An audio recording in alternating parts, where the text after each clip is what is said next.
ব্যবসায়ীদের বাণিজ্যে ফিরে আসার আহ্বান জানিয়ে বাজারে কৃত্রিম সংকট সৃষ্টিকারীদের বিরুদ্ধে কঠোর ব্যবস্থা নেওয়ার ঘোষণা দিয়েছেন বাণিজ্য উপদেষ্টা। বলেছেন, গুটি কয়েক ব্যবসায়ী কর্তৃক বাজার ব্যবস্থা জিম্মি হতে দেয়া হবে না। সকালে চট্টগ্রাম সার্কিট হাউসে চট্টগ্রাম বিভাগের জেলা প্রশাসক, টিসিবির প্রতিনিধি, ব্যবসায়ী প্রতিনিধির সাথে বৈঠকে তিনি এসব কথা বলেন। চট্টগ্রাম থেকে রিপোর্ট করছেন হাসান ফেরদৌস, ক্যামেরায় ছিলেন বিপ্লব মজুমদার।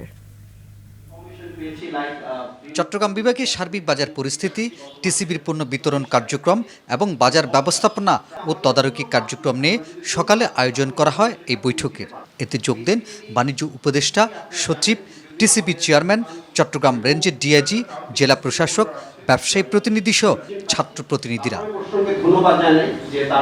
নিত্যপণ্যে কৃত্রিম সংকট তৈরি, ডিও প্রথার মাধ্যমে বাজারে অসুস্থ প্রতিযোগিতা, ব্যাংকে তারল্য সংকট, ক্রয় বিক্রয় রসিদ সংরক্ষণ না করে অসাধু ব্যবসায়ীদের পণ্যের মজুত করার মাধ্যমে বাজার অস্থিতিশীল করে তোলাসহ বাজার ব্যবস্থা নিয়ে আলোচনা হয় সবাই। খুচরা তৈরি তরকারি বাজার যেগুলি আছে সেখানে কিন্তু 50 টাকার নিচে আপনি পাবেন না। এরা আমাদেরকে বিক্রয়ের রসিদটা দেখায়, কিন্তু ক্রয়ের রসিদটা দেখাতে পারে না। নজরদারি শুধু আছে মাত্র খুচরা ব্যবসায়ীদের কাছে। এখানে আসলে আপনার পরিবর্তন করতে গেলে আপনার উৎস পরিবর্তন করতে হবে। একমাত্র ওয়ালটন এসি দিচ্ছে 1 বছরের রিপ্লেসমেন্ট গ্যারান্টি।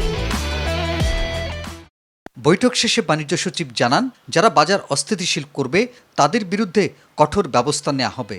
রমজানকে সামনে রেখে নিত্যপণ্যের আমদানি বাড়ানো হচ্ছে বলেও জানান তিনি। আমাদের ভোক্তা অধিকারকে, জেলা প্রশাসনকে, বিভাগীয় কমিশনার মহোদয়কে, পুলিশ প্রশাসনকে আমরা নির্দেশ দিয়েছি যে সরবরাহস্থল, গোডাউন, বড় বড় বাজার, আড়ত এগুলো নিয়মিত পরিদর্শন করতে। বাণিজ্য উপদেষ্টা জানান, আন্তর্জাতিক বাজারের সাথে সমন্বয় করে কিছু পণ্যের শুল্ক কমানো হয়েছে। ডিও প্রথার মাধ্যমে বাজার সিন্ডিকেট যেন তৈরি না হয় সে ব্যাপারেও উদ্যোগ নেওয়া হচ্ছে। ডিওর একটা সময় নির্দিষ্ট করে দেওয়ার জন্য আমরা আলোচনা করছি এবং এখন আমরা যখন চেম্বারের সাথে আলোচনা করব এবং এই জিনিসগুলো উপলব্ধি করার জন্য আমার মাঠ পর্যায়ে আসা। সবাই জানানো হয়, গত 2 মাসে চট্টগ্রাম বিভাগে স্টেক হোল্ডারদের সাথে 61টি মত বিনিময় সভা, 400 ভ্রাম্যমাণ আদালতের অভিযান পরিচালনা করে 48 লাখ টাকা জরিমানা আদায় করা হয়েছে। হাসান ফেরদৌস, 21 টেলিভিশন, চট্টগ্রাম।